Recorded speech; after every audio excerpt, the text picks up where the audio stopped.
있습니다. 근데 이제 그것이 한글 성경으로 이제 번역이 되어지면서 제목을 잡기를 에베소서라고 그렇게 명하여서 교회에 되어지어 가는 부분들입니다. 이 에베소 지역은 이제 지도상으로 보면은 소아시아 지금은 터키 지역이라고 이야기하더라고요. 이 터키 지역의 바닷가에 있는 항구 도시입니다. 로마의 그 군사 요충지로서 이렇게 크게 작용을 하게 했던 그런 지역입니다. 그 다음에 그곳에서는 사도 요한의 무덤이 있는 곳이라고 그렇게 돼 있더라고요. 그리고 사도 요한이 세운 교회를 해가지고 아마 사도 요한이 마지막까지 힘으로 했던 그런 지역인 것 같아요. 베드로? 그 로마에 있고. 베드로는 요 로마 지역에 있는 부분이고, 에베소는 그 밑에 지금 아시아, 아덴, 고린도, 데살로니가 이런 부분들을 바로 밑에 이제 아시아 지역의 끝자락으로 해서 에베소 교회가 자리하고 있는 부분들입니다. 그 다음에 그 에베소 지역에 가면은 이런 유적지가 있대요. 아데미 신상이 있던 곳이 어디죠?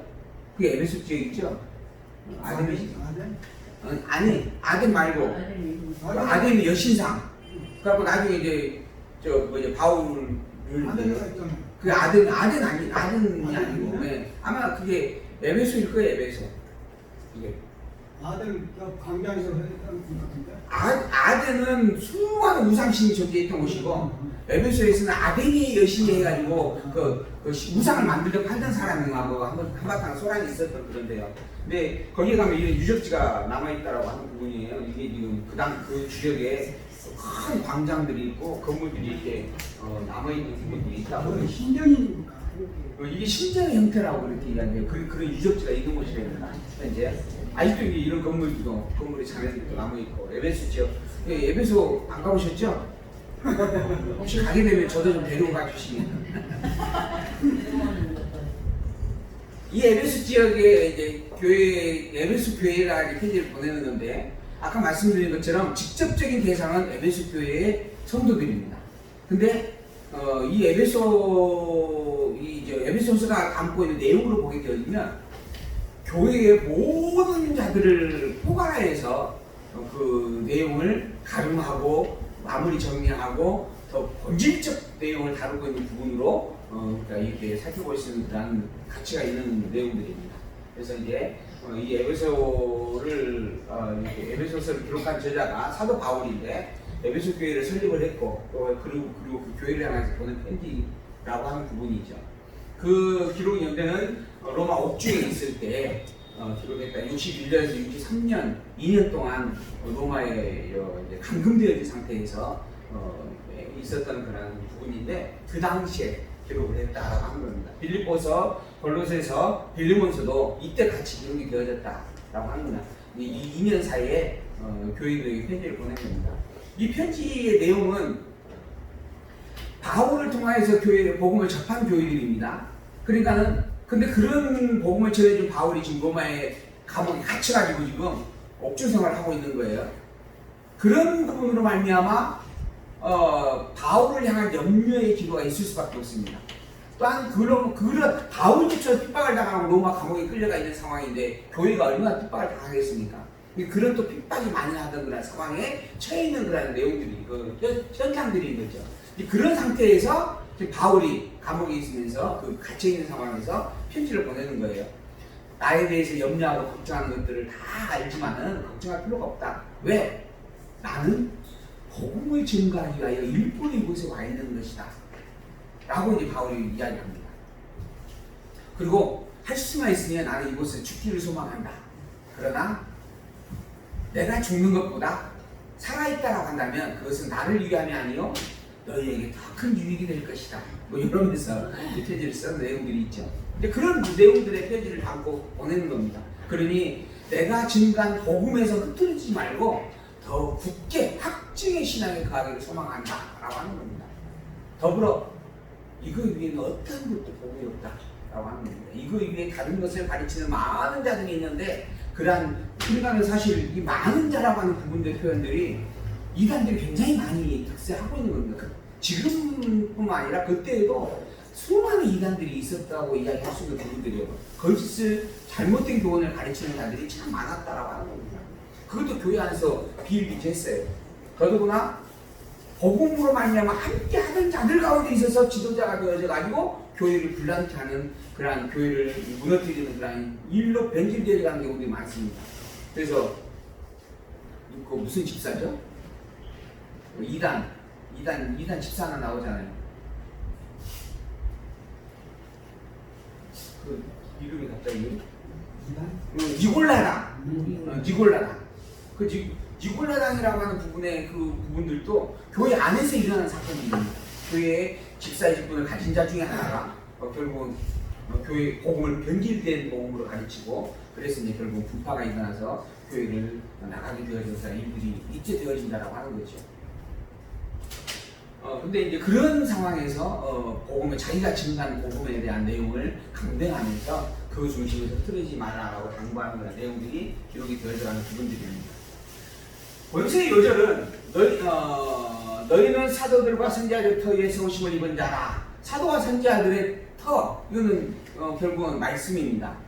예수 그리스도를 통하여서 세움받은 자들이 그 예수 그리스도의 증거한 복음을 증거했고 가르쳤다라고 하는 거죠. 그 복음으로 말미암아 세워진 자들이다라고 하는 거예요.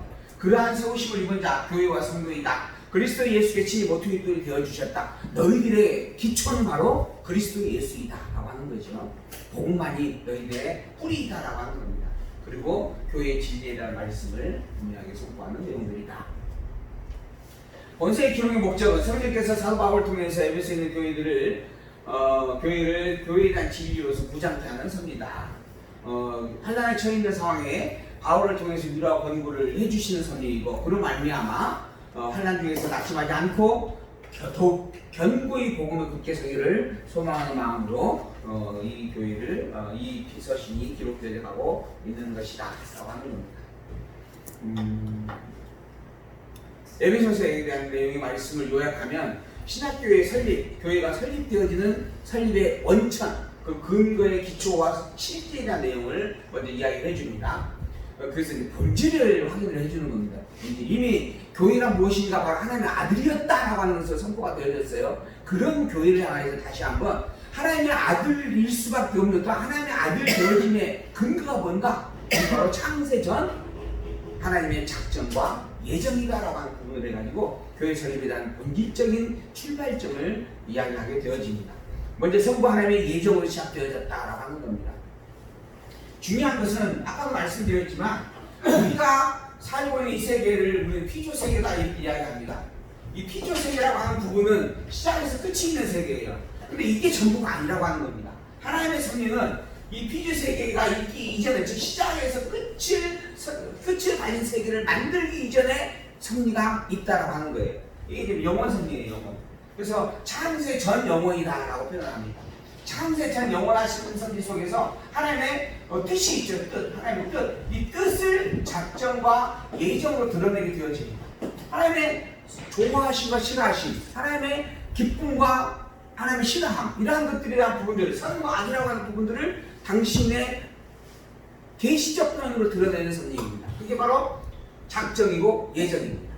그래서 모든 만사에 대한 부분의 섭리를 정하신 일, 인간의 구원과 멸망을 정하신 일, 이게 예정이에요. 그래서 작정과 예정을 속여 구별한다면 예정은 인간을 범주한다면 작정은 인간뿐만 아니라 모든 대상을 범주한다. 이렇게 구별하면 이해가 조금 쉬울 수 있는 내용들입니다.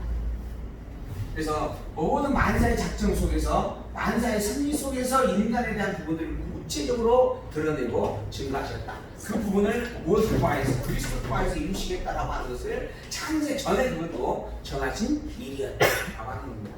그 섭리 속에서 이미 택자와 유기자가 있다라고 하는 겁니다. 택자가 있고 유기자가 있다. 그리고 그것을 하나님께서 피조세계에 드러내셨다. 택자는 택자로서 드러내고 유기자는 유기자로서 드러내는데 문제는 이 모든 세계가 이미 다 타락된 죄에 덮여버린 상태예요. 택자든 유기자든 구별이 안 되는 상태입니다. 그래서 유기자는 당연히 죄의 종으로 사는 거예요. 택자는 자기의 본질을 잃어버렸기 때문에 자기도 죄의 종인 줄 알고 사는 겁니다. 근데 하나님께서 직접 이 땅에 빛으로 오셨습니다. 그분이 그리스도예요. 그 그리스도 그분께서 이 땅에 오셨어요. 빛으로 오심으로 말미암아 그 빛에 의하여서 밝음과 어둠이 나누게 되어진 겁니다. 빛이 비쳤더니 어두운 자는 본래 어두운 자이기 때문에 어둠으로 드러나지는데 어둠인 줄 알았던 자가 어둠이 아니라 택자로 드러나는 겁니다. 하나님이 누군지를 깨달아 알게 되어지고 진리가 무엇인지를 수긍하게 되어지고 그리스도로 보내시기로 약속한 그 그리스도가 예수님인 것을 믿음으로 고백하게 되어지는 거예요. 이 믿음은 내가 취하는 게 아닙니다. 하늘로부터 와서 선물로 주어지는 거예요. 그래서 믿음은 선물이다 라고 이야기하는 겁니다. 예수님을 믿는 것, 하나님을 믿는 것, 하나님이 어떤 분인가를 알고 하나님의 이름을 부르는 것도 다 사실은 선물이에요. 선물. 그 선물이 즉 하늘로부터 이 땅에 그것이 옴으로 말미암아 내가 드러나진 겁니다. 어둠이 거치고 나의 본질이 회복이 되어지는 거죠. 그 본질의 회복됨을 통하여 나의 근본을 찾아가게 되어지는 삶. 이게 성도의 삶이에요. 죄인인 줄 알았던 삶에서 죄인이 아니었음을 깨닫고 그동안 살아왔던 모든 죄를 경계하면서 나의 본질된 삶에 좀 더 한 발 한 발 내딛고 나아가기를 애쓰고 수고하는 삶. 이게 성도의 삶이에요. 그 성도의 삶을 가진 게 아니에요. 이게 참인 줄 알았는데 이게 어둠에 덮여질 때 이거 참인 줄 알았는데 이게 아니고 이게 참이었다라고 하는 거. 이거 아는 거예요. 곧 하나님이 영원하신 여호와가 영원하신 하나님이라고 하면서 아는 것. 그 영원하신 여호와 하나님이 이 땅에 보낸 그리스도가 예수님이라고 하는 것을 아는 것. 그래서 예수님이 그리스도라고 고백하는 것. 예수님만이 그리스도임을 찬양하는 것. 그것으로 말미암아 그것만이 하나님이 보내신 유일한 대속주임을 인정하는 거죠. 그래서 여호와로 아는 겁니다. 예수를 그리스도로 알지 못하면 여호와 하나님을 아는 것이 아니에요. 예수가 그리스도임을 깨달아 인정하지 못하면 그것은 여호와 하나님을 믿는 신앙이 결단과 아니다라고 하는 겁니다. 이건 성경이 조금씩 나올 거예요. 부분에. 근데 그런 내용들입니다. 그러면 성도의 삶은 어떠한 삶인가? 복음을 늘 되새기며 복음을 붙잡고 복음을 묵상하며 복음을 바라보며 복음과 함께 되어지길 소망하며 사는 거예요. 이게 성도의 삶이에요. 다른 어려운 게 아닙니다. 뭐 이웃을 사랑해야 된다. 돈 많이 벌어서 뭐 많이 구제하고 뭐 베풀고 그렇게 해야 이런 내용이 아니에요. 오직 한 가지. 내 삶이 어둠의 삶이 아니라 내 삶이 빛의 삶이었구나. 내 삶의 내 인생의 본질이 어두운 존재가 아니라 내 인생의 본질이 하나님의 자녀였구나라고 하는 것을 알고 그것을 붙잡고 그것을 의지하며 살아가는 삶. 이게 성도의 삶이다라고 이야기할 수 있는 부분이다라고 하는 겁니다. 그런 부분들을 가르쳐주기 위해서 교회의 근본적 설립의 기초인 성부 하나님의 예정하심을 이야기하고 그런 예정하심을 따라 이 땅에 예수님께서 오셨어요.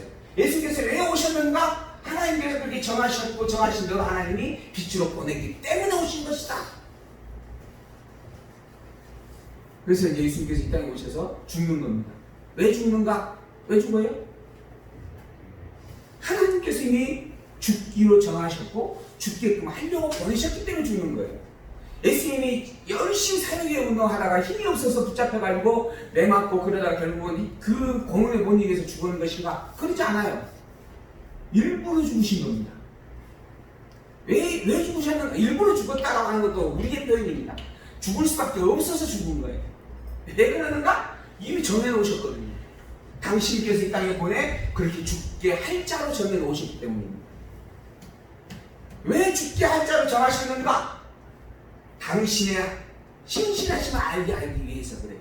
예수 그리스도 이 땅에 보내신 이유가 뭔가? 하나님 당신의 여호와임을 알게 하기 위해서 보낸 겁니다.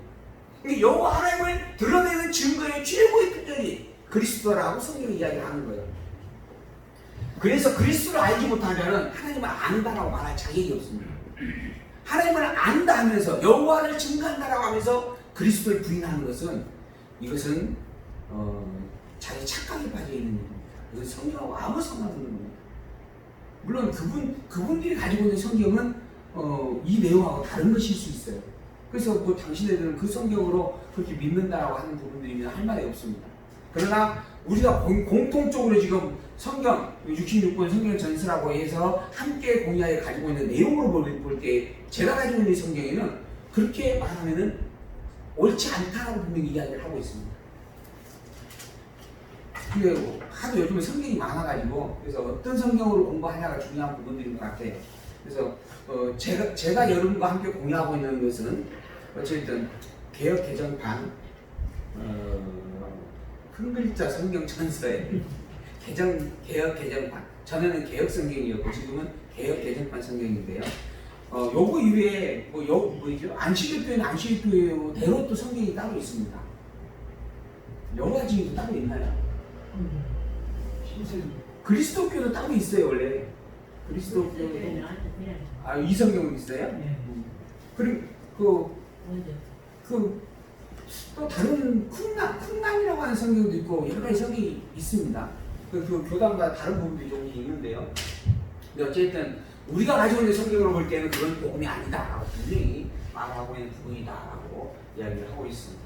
그래서 성부 하나님께서 창세전 우리가 이전에 이미 당신의 뜻을 드러내셨고 그 뜻을 따라 우리가 있는 이 세상에 그리스도를 보내셨고 그 그리스도로 말미암아 우리의 모든 죄를 대속해 주셨고 우리로 하여금 구원과 영생의 백성이라고 하면서 확증해 주었어요. 문제는 그럼에도 불구하고 우리가 너무 미련하고 어리석어서 그리고 이미 타락된 속성으로부터 우리는 이 세상에 태어나잖아요. 그 일이 너무 무디어져 있어서 그래서 그 복음의 진리를 온전히 인식할 수가 없습니다. 그러니까 알고 믿는 것도 사실 우리에게 불가능한 일이 되어져 버린 겁니다. 그래서 하나님이 성령을 보내가지고 그 성령으로 말미암아 우리로 하여금 알게까지 해주십니다. 이게 그래서 지혜의 영, 보혜사 성령이다 이렇게 이야기를 합니다.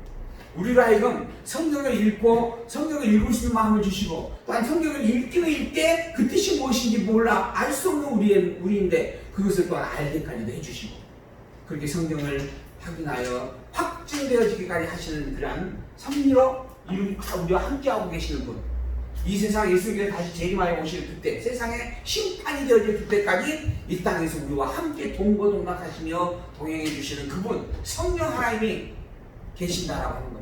그리고 그 성령 하나님으로 말미암아 우리의 신앙의 중심이 그렇게 서갈 것이며 기도에 힘을 얻게 될 것이며 담대함으로 복음을 증거하며 살게 될 것이다라고 약속을 해주고 있는 내용의 말씀이죠. 그러한 성령의 인치심이 있다라고 하는 것을 선포해주고 있습니다. 이런 게 교회다라고 하는 겁니다. 교회란 비록 내가 불신앙 속에 있다가 불신앙 속에 범죄함에 있다가 예수 그리스도의 영접함으로 말미암아 하나님의 백성으로 드러나진 일인데 이것이 시간세계 속에서 되어졌던 일이 아니라 사실은 시간세계를 초월한 영원한 성령 안에서 있었던 일이다라고 하는 것. 그러므로 말미암아 나의 이 현재 삶 속에서 내가 이 피조된 세상에서 얽매여 살 수밖에 없는 유한한 존재이지만 그리고 이 피조된 세계 속에서 거짓된 유혹들의 끊임없는 시련과 도전을 받을 수밖에 없는 존재이지만 그것으로 말미암아 무너질 수 없는 존재다. 원래 그 모든 것들을 넘어선 근본된 뿌리가 있기 때문이다 라고 하는 것을 설명을 해주는 내용입니다. 그러니 너희들은 거짓된 유혹에 흔들리지 말고 이것으로 말미암아 그럴듯한 말로서 듣지 말고 그 이전에 이미 하나님의 선포된 말씀의 복음을 기억하고 이 복음에서 흔들리지 말라. 세상이 어떤 것으로도 너희가 갖고 있는 이 복음을 변비할 수가 없다. 일단 그것과 맞바꿀 것이 아무것도 없다. 돈으로도 힘으로도 어떠한 능력으로도 세상의 어떠한 것으로도 바꿀 수 없는 이 세상을 초월한 진리의 말씀이다 라고 하는 것을 설명하여 가르치고 있는 내용들이다. 그리고 이러한 교회가 구체적으로 세워진 일들에 대해서 너희들이 직접 다 알고 있지 않느냐. 예수가 그리스도인 예수가 이 땅에 오셔가지고 직접 죽고 그러므로 말미암아 너희들을 살려주었던 것이다. 그리고 또한 너희들은 현재 이방인인데 교회에 함께하게 되어졌다. 그래서 이제 신약교회 설립이라고 이야기하는 겁니다. 구약의 교회는 오직 선민인 유대인들에게만 적용됐던 하나님의 섭리였는데 지금 현재 이방인 너희가 어떻게 복음 안에 있게 되어졌는가? 그리스도께서 죽었던 자를 살려주심으로 말미암아 되어진 것이다. 더불어 그리스도께서 이 땅에 오셔서 이방인 너희를 복음 위에 세워주었기 때문에 그러는 것이다. 이게 예수의 그리스도의 증거이고 이게 여호와 하나님에 대한 확증이다 라고 말씀을 해주는 겁니다. 그런 여호와 하나님의 확증된 복음을 가지고 있는 너희이므로 예수의 그리스도이심의 이 신앙으로 해서 흔들리지 말라. 그럼 이 복음을 어떠한 방식으로 우리에게 깨달아 알게 하고 가르쳐 주시는가? 하나님께서 사도를 써서 가르쳐 주신다. 내가 사도의 직분을 받고 그래서 너에게 지금 파송받아 온 것이다 하면서 사도의 직분에 대한 이야기를 합니다. 사도의 직분으로 사도를 세워서 하나님께서 증거하게 하는데 무엇을 증거하게 하는가? 복음이 무엇인지 교회의 비밀을 증거하게 하는 것이고 그리고 교회를 성장하는 데에 협력자가 되게 하시는 것이다. 하나님께서 다 하시는데 다 하시는 일을 누구를 통하여서? 사도를 통하여서 우리에게 하시는 거예요. 왜 그러는가? 우리는 아주 피조세계에 머물러 있는 존재이기 때문에 그런 거예요. 다 하신 하나님이다. 그러므로 나는 아무것도 안 해도 된다. 아무것도 안 해도 돼요. 그런데 성령 하나님이 사도를 통하여서 나와 성경이 같은 인간을 택하여 사도로 세우시고 그 사도를 통하여서 나로 하여금 권면과 가르침으로 역사하게 하십니다. 그러니 아무것도 안 하는 존재가 아니라 그 사도의 가르침을 따라 순종함으로 함께 동행하는 자로 살게 하시는 일이다라고 하는 겁니다. 그게 하나님께서 하게 하시는 일이에요. 내가 했다 안 했다가 중요한 게 아니고 내가 할 수 있느냐 없느냐라고 하는 부분을 접근해서는 안 됩니다. 나의 모든 삶의 영향은 하나님께서 직접 주관하여 이끌고 있는 하나님의 절대적 주권의 삶이다. 이걸 인식하고 사는 게 중요하다라고 하는 겁니다. 그걸 위하여 하나님께서 나로 하여금 체험적 삶의 현장에 지금 두시는 것이다. 아무것도 안 한다라고 하는 게 아니고 모든 일의 체험이에요. 때로는 넘어지는 것들의 체험도 있게 하시고 때로는 승리의 체험도 있게 하시는 겁니다. 그러한 체험의 방식을 통하여 나로 하여금 하나님의 백성답게 살아가도록 직접 주관하여 인도하고 이끌고 계시는 분이시다. 그게 하나님이 하신다라는 말의 뜻입니다. 근데 이거 잘못해서 하나님이 하게 하신대. 하나님은 절대 전능자래. 그러니까는 내가 안 할 마음을 주시는 것도 하나님께서 주신 일이고 또 더불어서 하게 하실 때가 되면 나에게 할 마음을 주셔서 또 하게 하실 것이다. 맞는 말입니다. 하게 하실 마음을 주어야 일이 되어지고 할 마음을 안 주셨기 때문에 일을 안 하는 거예요. 근데 그 일에 대한 모든 승리가 하나님께서 현재 다 주관하고 있는 일이라고 하는 것을 우리가 인정을 해야 합니다. 하게 안 하는 것도 주관하고 있는 일이에요. 하게 안 하는 것은 하나님께서 안 하시는 일이고 하게 하는 일만 하나님께서 하게 하시는 일이 아니라는 겁니다. 하게 안 하심을 통하여 하나님을 배우게 하시고 있는 일이고 하게 하는 일을 통하여도 하나님을 배우게 하게 하고 계시는 일이다 라고 하는 거예요. 그러니까 모든 일을 다 하고 있는 겁니다. 단지 그것이 내가 느끼기에 안 하는 것으로 드러나고 하는 것으로 드러나지고 있는 일이다라고 하는 거예요. 그게 모든 삶의 본질입니다.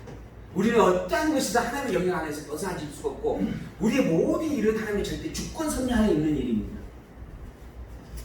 그리고 그 섭리 속에서 하나님은 우리로 하여금 왜 이렇게 양자간의 섭리를 드러내시는가? 선과 악의 공존하는 피조세계의 속성 때문에 그런 겁니다. 피조세계의 상대적 속성을 통하여서 나를 가르치는 교육으로 섭리하기 위해서 그러는 거예요. 그 섭리의 기준점을 뭐라고 하시는가? 선을 사모하고 악을 경계하라 그러셨습니다. 선을 사모하고 악을 경계하게 하시는 이도 하나님인데 더불어 그걸 체험적 나의 직접적 주관의 말씀으로서는 너 선을 행하느냐? 악을 경계하고 있느냐? 라고 물으시는 거예요. 그러므로 선을 경계하기를 우리는 애써야 됩니다. 선을 행하기를 애써야 됩니다. 악을 경계하기를 애써야 돼요. 더불어 그게 내가 하는 게 아닙니다. 내 능력으로 하는 일이 아닙니다. 하나님께서 당신의 능력으로 그런 마음을 품게 하여 이루어 가고 있는 일들입니다. 더불어서 그 일에 대한 내용으로 상급과 심판에 대한 말씀을 설명하죠. 왜 이런 말씀을 하시는가? 사실 천국에 가면 상급이고 심판이 아무 사실은 개념이 없어요. 그냥 하나님과 함께 걷는 것만 있는 겁니다. 이게 천국이에요. 근데 그러한 천국에 대한 복음을 깨달아야 하는 방편 속에서 하나님은 상급에 대한 말씀하시고 심판에 대한 말씀을 하는 거예요. 왜? 나로 하여금 열정을 품게 하기 위해서 그런 겁니다. 그럼 이것이 내 것인가? 내 것이 아니에요. 하나님께서 당신의 교육의 방편으로 나를 승리하고 있는 하나의 모습들인 거예요. 근데 이걸 자칫 잘못해서 내가 했느냐 안 했느냐, 해야 되느냐 말해야 되느냐 라고 우리는 자꾸 주장을 하고 착각을 합니다. 우리가 바라볼 것은 내게 어떠한 모습이 있는가라고 하는 겁니다. 현재 나의 모습은 하나님의 심판의 범주 안에 들어가 있는 모습인가? 하나님의 생명의 복음 안에 들어가져 있는 모습인가? 이걸 살피는 거예요. 이걸 했느냐 안 했냐라고 하는 것이 아니고 해야 되느냐 말하는 것이 아니라 내게 있는 현재의 모습이 어떤 모습이냐라고 하는 거예요. 내게 있는 모습을 이 모습으로 있게 하십니까 하나님이요? 이 모습으로 있게 하십니까 하나님인데 이 모습으로 있게 하신 것은 복된 일이고 이 모습으로 있게 하신 것은 저주의 일이에요. 성경 분명히 이야기하고 있습니다. 그리고 저주의 일은 멸망자이기 때문에 선택과 유기 속에서 유기로 두신 자이기 때문에 있게 되는 성립입니다. 저주의 범주 속에 내가 있는데 이 일이 두려움과 아픔으로 와닿지 않는다라고 한다면 그것은 감각이 없는 거예요. 그 삶에 있을 수밖에 없는 존재이기 때문에 그럽니다. 근데 기댄 자에게는 이 일을 행하게 되어지면 마음이 아파요. 고통이 찾아옵니다. 자꾸 하나님 보이는 교회에 내 행위 내가 있지? 이렇게 비교가 되어지는 거예요. 이게 우리가 사는 세상입니다. 그렇게 만들어 놓으셨어요 하나님이. 그로 말미암아 기쁨을 누리게 하며 좌절과 절망을 점점 경계케 하기 위해서 하시는 일이라고 하는 겁니다. 이러한 섭리 속에서 우리의 삶의 모습들이 좀 바르게 정립이 돼야 될 부분들이다라는 생각을 해봤습니다. 어찌됐든 이제 사도를 통해서 그렇게 섭리하신다라고 하는 것, 사도를 세우시고 사도를 통해서 교회의 복음을 가르쳐 주시고 그렇게 가르쳐 주심을 말미암아 나로 하여금 깨닫고 기쁨을 맛보게도 해가시는 섭리들이다. 그리고 그러한 교회로 하여금 하나 되게 하신다. 그리고 그 은사를 잘 감당하게 하신다. 라고 하는 것까지 이게 교회의 성장되어지는 모습들로 가르쳐주게 되어집니다. 그러한 교회의 성장되어지는 모습 속에서 교회의 생활은 어떻게 드러나지는가? 어떠한 모습이 그러면 성장한 모습인가? 이런 거예요. 새 사람을 입도록 권고하고 자녀같이 살도록 권고하고 지혜자로 살도록 권고하는 말씀을 통하여서 교회의 성도에 합당한 생활에 대한 모습을 가르쳐줍니다. 우리는 하나님의 자녀예요. 우리는 사단의 자녀가 아니라 하나님의 자녀예요. 하나님의 기쁨을 바라보며 사는 자예요. 하나님이 심판할 자들의 심판의 내용을 바라보고자 하는 자가 아니라 하나님의 기뻐하시는 선을 바라보며 사는 존재다. 그런데 자꾸 내가 하나님 심판에 대한 내용의 범주를 경험하고 있다. 왜 그러는가? 아직 유괴 소욕을 못 벗었기 때문에 그러는 것이다. 내가 죄의 속성 속에 아직도 갇혀있기 때문에 그러는 것이다. 이게 하나님의 백성으로서는 참으로 부끄러운 일이다. 이 부끄러움을 계속 범할 수는 없다. 그래서 이걸 경계하고 멀리하게 되어지는 거고 또 이 버리려고 애를 쓰게 되는 겁니다. 애 써야 마땅한 거고 그리고 더불어 기쁘고 즐겁고 선한 일을 향하여 함께하기를 힘써 노력하는 그러한 모습들, 이러한 모습들을 구체적으로 증가하여 살피게 하는 내용들입니다. 그게 바로 새 사람의 모습으로 사는 일이고 하나님의 자녀로서 자녀답게 사는 일이고 지혜자로 사는 것이다. 미련하고 어리석은 자가 아니다 라고 하는 부분입니다. 그게 구체적인 내용으로 가정생활, 사회생활 그리고 마지막 당부와 본문의 말씀으로 이 에베소서가 정리가 되어집니다. 이 에베소서를 통해서 우리는 교회가 무엇인지에 대한 정확한 규정을 정돈해 가기를 소망을 합니다. 성경은 본문에 기록된 내용으로서의 교회를 알아가는 가장 중요한 또한 가장 핵심적인 요소가 이 에베소서에 담겨져 있습니다. 교회란 무엇인가? 교회란 그리스도다. 그리고 그리스도의 몸된 지체들이다. 그리스도의 몸된 지체답게 그리스도의 이름으로 살아가는 게 교회의 삶이다 라고 하는 것이죠. 그래서 교회란 천상교회와 지상교회로 나눕니다. 천상교회는 이미 그리스도의 몸으로 온전케 되어진 자입니다. 그 교회에게는 더 이상 교육이 필요 없습니다. 상대적 속성의 교육이 적용되지 않는 법입니다. 그냥 이미 모든 게 다 하나님과 함께 하면서 빛 가운데 거하면서 기쁨과 즐거움과 찬양만이 있는 것입니다. 그게 천상교회예요. 지상교회는 그러지 않습니다.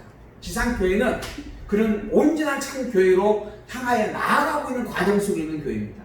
훈련과 연단을 받고 있는 교회입니다. 군대에 픽업이 되어서 가가지고 참 군인으로서 총을 쏘는 자로서의 근무를 감당하기 전에 훈련받는 그런 상태에 있는 훈련병처럼 훈련 속에 있는 자예요. 그게 지상교회입니다. 그 훈련의 방편으로 잘하면 상을 주고 못하면 벌을 주는 거예요. 천상교회는 상 벌이 없어요. 그냥 그 자체가 다 기쁨뿐이에요. 그러나 지상교회는 하나님께서 상과 벌로서 훈계하고 권면하고 섭리를 해가게 되어집니다. 우리는 지상교회예요.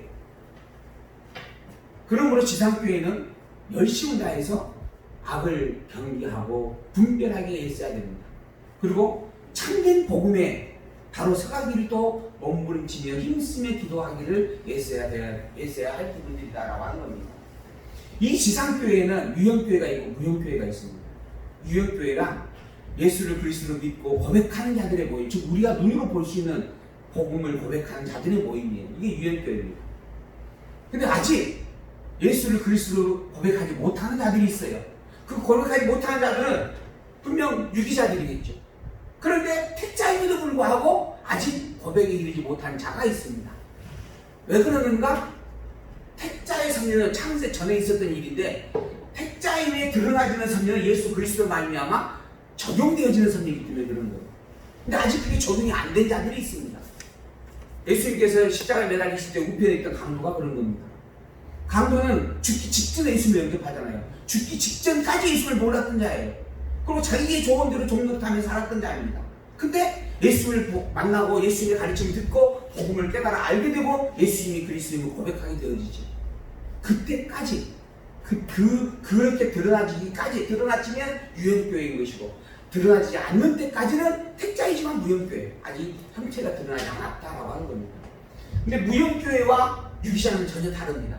모양은 같지만 그러나 본질이 전혀 달라요.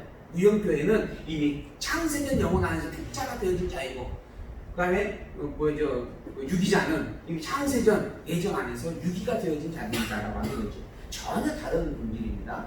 그런 부분으로서 구별이 되어질 수 있다. 교회의 중심은 오직 예수 그리스도뿐이다 라고 하는 것. 교회란 아까 말씀드린 것처럼 예수 그리스도뿐입니다. 예수 그리스도와 한 몸을 이루고 있는 지체되는 우리를 교회라 칭하는 부분들이다 라고 말씀을 드렸습니다. 그래서 이 지체라고 하는 부분은 그리스도에게 붙어있는 자예요. 그리스도에게 붙어있지 않는 자는 지체가 아닙니다. 교회와 성도라고 하는 이름을 가진 자라면 이미 그리스도의 사람인 거예요. 그런 사람을 교회와 성도라고 이야기하는 겁니다. 근데 우리가 유한하고 미련하고 어리석어서 분별을 못해가지고 그냥 모이면 모두가 다 교회의 성도라고 칭하는 부분들이 있습니다. 하나님이 바라보는 개념과 우리가 바라보는 개념이 적용이 다른 겁니다. 왜? 하나님은 처음부터 절대자이시지만 우리는 유한한 존재이기 때문에 그런 겁니다. 그래서 우리 눈에 예수를 믿는 자체는 보이면 그냥 성도의 교회라고 부를 수밖에 없어요. 그래서 칼빈인가요? 루터인가요? 그런 이야기를 했다 그래요. 천국에 가면 놀랄 만한 일이 두 가지가 있다. 하나는 저 사람이 어떻게 천국에 갔느냐 라고 해서 놀라고, 또 하나는 저 사람은 천국에 꼭 있어야 될 사람이라고 여겼는데 없어서 놀란다. 그게 이제 우리의 유한한 존재의 아까 지상교회의 속성의 한계입니다. 눈에 보이는 것으로만 우리가 의지할 수밖에 없는 한계점을 가지고 있는 존재이기 때문에 그런 겁니다. 이 교회라고 하는 부분은 그리스도와 함께 있는 자를 가리키는 것이 참되다라고 하는 거죠. 그런 의미에서 보면 진정한 교회의 참 중심 오직 그리스도뿐입니다. 그리고 그리스도 중심에 굳게 있는 자만이 진정한 참 교회이고 참된 성도인 것이다 라고 하는 것. 바꾸어 말하면 안타까운 이야기지만 예수 그리스도 이외에 다른 그리스도를 그렇게 갈망하고 찾았던 저쪽 사람들은 교회가 아닙니다. 그것을 아직 드러나지 아니한 무형의 교회는 있을 수 있어요. 그러나 지금 이제 드러나지는 것으로 보면 그것은 교회가 아닙니다. 그것은 그리스도가 중심이 아니잖아요. 예수님이 중심이 아니에요. 예수 그리스도 이외에 다른 그리스도를 찾고 있었으니까 그건 분명 복음이 아닌 겁니다. 저는 그렇게 단정 지을 수 있다라고 말씀을 드립니다. 오직 진정한 참 교회는 예수 그리스도 뿐이다 라고 하는 것. 그리고 예수 그리스도만이 진정한 참 중심이고 기준이 되어진 자만이 참 교회고 성도이다. 성도의 교제는 예수 그리스도 온전한 지체로 자라는 것이다. 똑같은 의미의 맥락입니다. 성도란 이미 예수 그리스도의 몸의 지체인 자를 가리키는 거예요. 그 그리스도의 지체인 몸이 온전케 작용을 한다고 하는 것은 그리스도와 하나를 이루어질 때 온전케 되어지는 겁니다. 그리스도의 생각을 그대로 전달받아 그 뜻을 따라 움직여지는 것. 이게 온전한 몸이에요. 손가락 움직이려고 하는데 손가락이 안 움직이고 발가락이 움직인다. 이건 온전치 못하잖아요. 내가 손가락 움직이려고 머리가 자꾸 작동하는데 손가락 자체가 반응이 전혀 없다. 이거는 이미 신경이 잘려있는 상태라는 이야기입니다. 온전한 교회가 아니라는 거죠. 그런 교회의 온전함은 그리스도와 일치해서 하나가 되어지는 것인데 그런 그리스도의 지체들끼리의 온전함도 교제도 어떻게 이루어져야 되는가? 그리스도와 연합하여서 함께 작용되어야만 이루어지는 것이다. 그런 뜻이에요. 그래서 성도의 교제는 내 은사에 따라 내 할 일만 열심히 하면 되는 게 아닙니다. 내 은사 따라 내 할 일에 최선을 다하되 그것을 사랑 안에서 하는 것이에요. 이게 중요한 겁니다. 교회 안에서 누가 앞서고 누가 뒤섰다라고 이야기하면 그 교회가 현재 잘못된 모습을 갖고 있는 겁니다. 교회는 앞서고 뒤서는 게 있어서는 안 됩니다. 모두가 다 연합하여 조화를 이룰 때 그게 가장 아름다운 교회입니다. 그게 조금 미숙하다면 어린 상태의 몸일 수밖에 없는 것이고, 그게 아름답게 잘 조화를 이루면 성장한 성인의 몸이 되어지는 거죠. 온전하게 장성된 상태의 교회가 되어지는 겁니다. 그러므로 교회에 분열이 있는 것은 정말 부끄러운 이야기예요. 그래서 고린도서가 양육의 앞부분에서 교회에 대해서 그 교회의 본질을 이야기해주고 있는 내용들이었다라고 하는 겁니다. 오직 교회는 다툼이 있을 수 없는 것이고 다툼이 있어서도 안 될 것이다. 왜? 그리스도가 중심인 곳이기 때문에. 그럼 다툼이 있는 그곳은 아직 그리스도가 중심으로 그렇게 서지 못한 상태인 것이다. 이렇게 알면 되는 겁니다. 우리 희망교회 같은 경우는 그런 그리스도의 중심의 신앙이 굳게 서서 그래서 잘 조화를 이루고 그래서 아름답게 성장해가는 그런 교회가 되어졌으면 하는 바람을 가지고 에베소서의 마지막 결론을 하나 이야기한다면 하나님의 절대적 은혜다. 세상의 것은 우리의 것은 우리는 세상에 머물러 있는 세상에서 시작하여서 세상으로 끝나는 존재입니다. 근데 복음은 세상을 초월한 겁니다. 이 세상에 있기도 이전에 선포된 하나님의 말씀입니다. 그러므로 우리에게 있어서 이 모든 복음에 관계된 것들은 다 은혜일 수밖에 없습니다. 그 모든 게 선물입니다.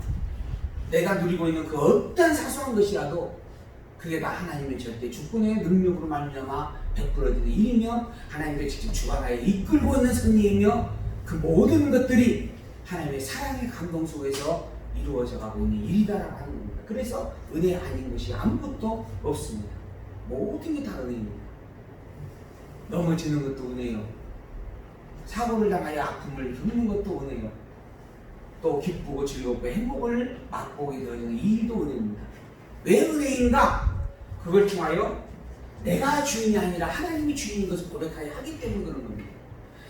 나라고 하는 존재가 주인이 아니라 나라고 하는 존재가 하나님의 절대적인 주권의 은혜 섭리에 없이는 단 한순간도 존재할 수 없다라고 하는 것을 깨달아 알게 되어지는 교육적 섭리가 이루어지는 일이기 때문에 그런 것입니다. 그러므로 어떠한 일을 만나든지 슬퍼하고 좌절하고 절망할 필요가 없습니다. 우리는 모든 일들에 감사함으로 기도할 수 있는 존재입니다. 그게 하나님을 아는 자요, 그리스도 예수를 아는 자의 신앙입니다. 그리고 우리가 증거할 것은 단 한 가지, 이 모든 일의 주인이 하나님이십니다. 이 모든 일에 찬양받으신 이가 하나님뿐입니다. 우리가 노래하며 감당할 수 있는 이 일 하나는 오직 기도하는 것이요, 오직 감사하는 것이요, 오직 찬양하는 것 뿐이다라고 하는 것, 이걸 고백할 수 있는 그러한 신앙의 아름다운 결론이 이 에베소서를 통하여서 여러분들에게 함께하기를 소망하면서 오늘 말씀을 마칩니다.